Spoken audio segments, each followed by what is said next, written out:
Boi velho é comida de piranha, imagem de palavras,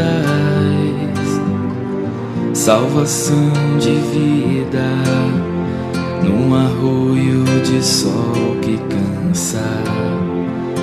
Entre o corpo e a margem de um rio, esquisitos berros desenham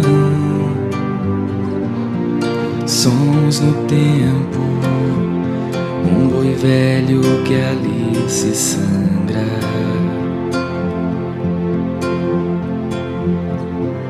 E a vida passa no remanso e manso de um rio, belo Paraguai.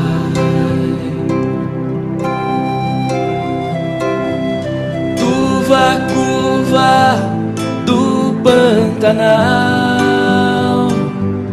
boi de piranha, escrito de palavra, comida de corpo e alma.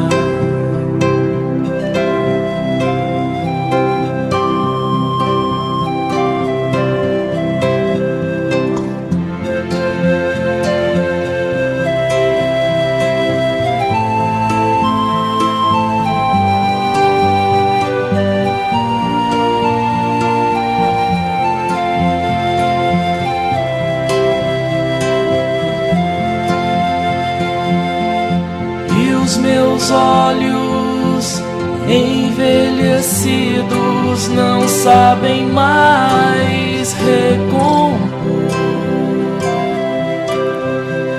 essa doçura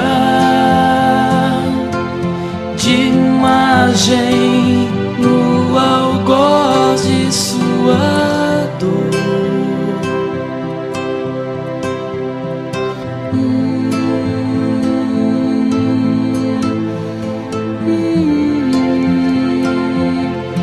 Boi de piranha.